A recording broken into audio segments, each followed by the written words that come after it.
Yo, YouTube. Yeah, man, it's Tevron again, and welcome to my Razer Raion Fightpad review. I've been using this Fightpad for a solid week, and I'm ready to give you guys the pros, the neutrals, the cons, and then hopefully towards the end of the video, I can just give you guys a verdict whether or not I could recommend you this Fightpad in general. So, you know, I'm just gonna start off with the pros and then just go from there. So yeah, let's go, let's do this. So let's start off with the most important topic of a Fightpad, the D-pad. Is it legit?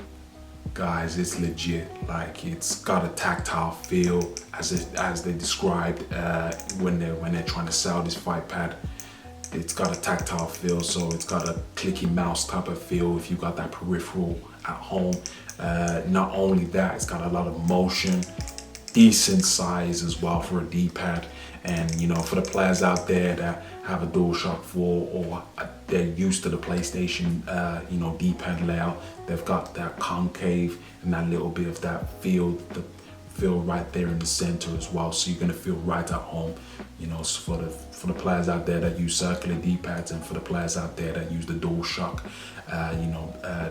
D-pad in general. So, you know, it's the best of both worlds, and it works very well from, you know, different combinations of games, different mechanics of games as well. So Street Fighter, motion characters, charge characters works very well. If you're playing some intense, fast mobility type of games like, you know, Mortal Kombat and Tekken, like wave dashing and, you know, Korean dashing as well from Tekken and other fighting games, then, you know, they've got you covered. It's very sensitive and it's got good feedback towards the characters you use. So yeah, man, it's decent.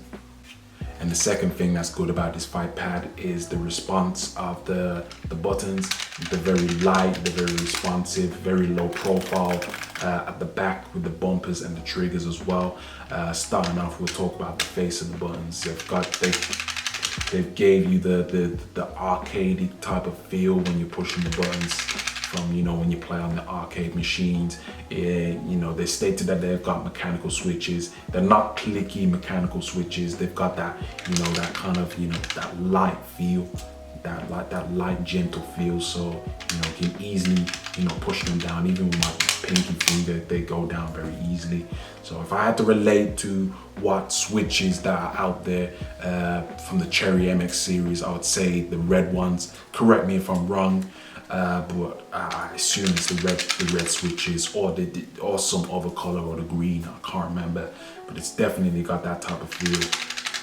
And also as well, you know, the bumpers, that nice glossy, you know, bumpers at the front, at the back as well. Very low profile, you know, so you're not, you know, missing out on your timing, and you're not missing out on, you know, when it's your turn to hit strike back after block. You know, you're not gonna miss your opportunity to fight back on your opponents. So it just gives you that little bit of that little momentum touch towards your gameplay. The third pro towards the Fightpad is the convenience. It has everything you need on there. It's got, you know, the D-pad and the left analog stick and the right analog stick in place right there. Same with the R3 and the L3. They've got, you know, options where you can be able to switch right there. So that's the convenience right there. Most Fightpads have that type of option.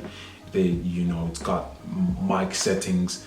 With the volume, the volume button goes up when you put your headsets on. You know, it doesn't go down, so every time you press the volume button, the volume goes up.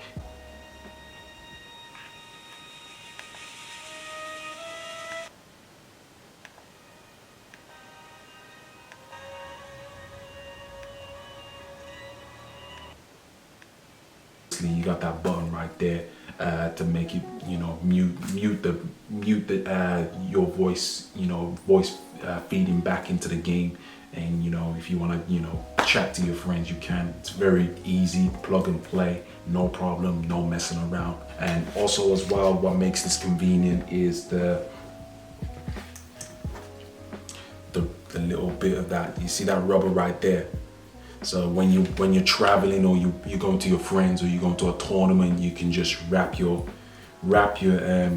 cable, then you can just tie it up with that little bit of that rubber piece right there. So, you know, just to make your cables a bit more neat and, you know, long lasting when you're using this controller in general. So the convenience is there with the Razer. It's got everything you need for a fighting game. Also as well, the handles right there for different type of play style. So if you're a type of person out there that plays like this, you know, they've got you covered. Got you covered very nicely right there. For the players out there that play claw as well, they've got you covered like that as well. So if you play like that, then you know they've got the handle there for you. And for the players out there that play like that, they've got that stance for you as well. So you know, it works both ways. There is a slight disadvantage with the claw grip, but I will get to that towards the end of the video. Right, so I'm just gonna start off with the neutral mixed forts. I would say mixed forts neutral, you know, end of things, which is this big piece right there, this big touch screen.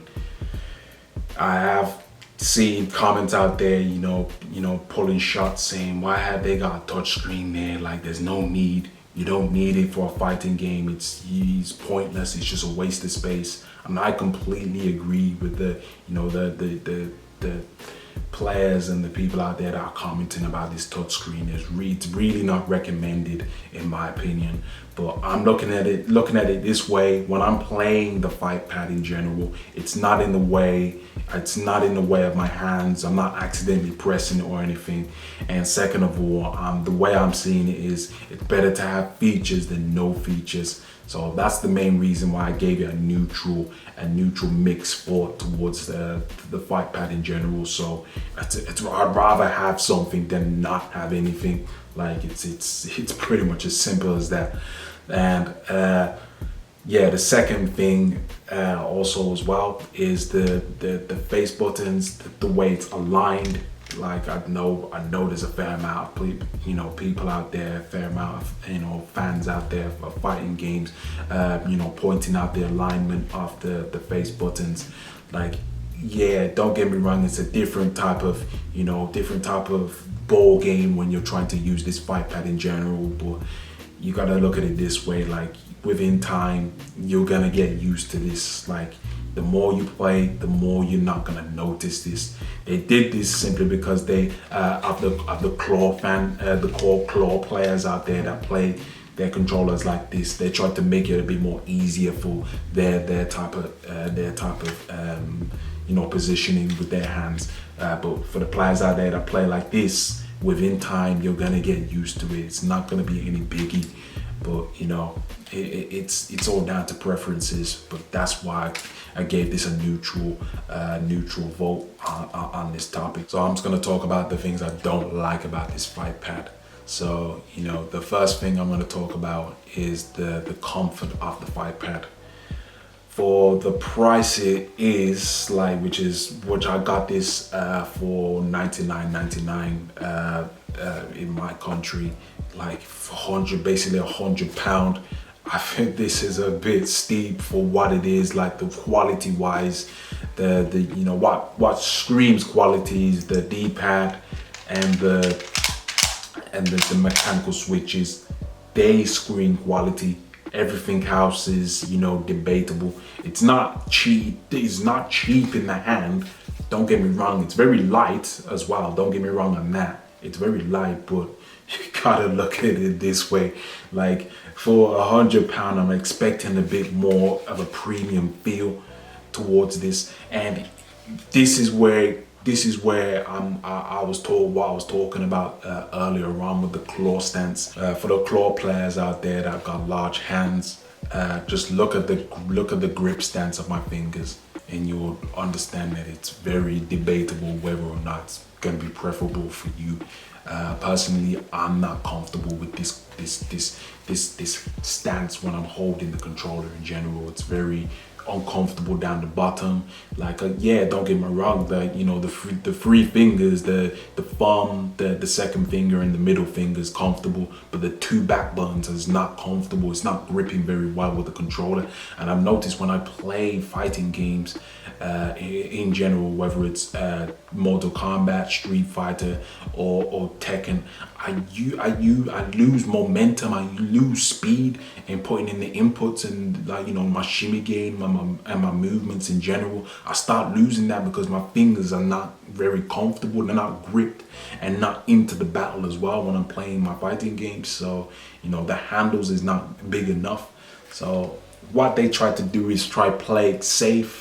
They try to, you know, make it similar to the DualShock 4 right now. So as you can see, like the handles are exactly the same. If I had to put them side by side, have a look right there, it's exactly the same. So they try to play very safe for the players out there that are used to the DualShock 4. And I know the DualShock 4 in general has a very good reputation, but you know, players out there do not want to use the DualShock, they want to use a Fightpad. Yeah, like it all depends on the size hands you've got when you're holding the Fightpad in claw. It's very uncomfortable for me because I've got large hands and I'm 6'5" in general. So, you know, just consider that, man. Just consider that as like, you know, a wake-up call if you're looking to get this Fightpad in general.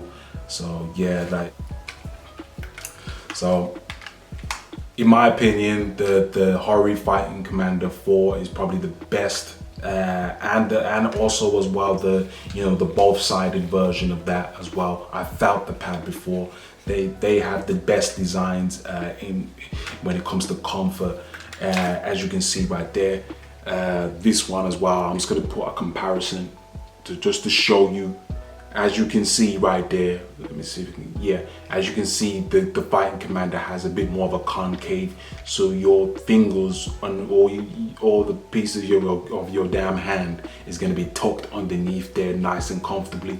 Whereas when I'm holding this, like my two fingers, these two fingers are pretty much slipping away. They're either slipping away or they're proper curled in, and it's resting on my palm of my hands. So what I recommend you, this Fightpad, if you're a Fuseist or a fighting game fan and you sweat, bleed, you know, live off fighting games all day, or take it to tournaments, tournament player in general, and you know you're willing to dig deep in your pockets to get this Fightpad, then I would recommend it, especially for the players out there that, you know, play like this. Like if you play like this in general, then you know it's going to be an upgrade to the DualShock 4. So, you know, it's going to be a very good conversion. Everything's low profile. You're not going to have these triggers sticking out or anything. And also you have access to these two buttons as well. If you don't want to use those two buttons, you can just use these back buttons instead. It's going to be the same input, just whatever you want to map your buttons in general. So the convenience is there. And yeah, the D-pad's better than the DualShock 4. The buttons are more responsive than the DualShock 4. Everything's low profiled. So if you play like this, then yeah, like it's definitely an upgrade. For the players out there thinking, oh yeah, I'm looking to get into fighting games, then I would not recommend this for players out there that have that mentality, because you won't value it as much as you know the other pads that are out there, you know, especially if you're new to the scene. And also as well, if you're a claw player, just consider those options, what I was saying, like, you know, just consider those points I was making towards the pad. There are definitely better claw stance type of fight pads that are out there. So, you know, that's it for me. Like, if you've got any questions, you know, comment down below, man. Let me know your thoughts. And yeah, for the newcomers out there that's just seeing this video, make sure to drop a sub and a like, man. There's more videos to come your way. But until next time, guys, thank you for watching. I'm out.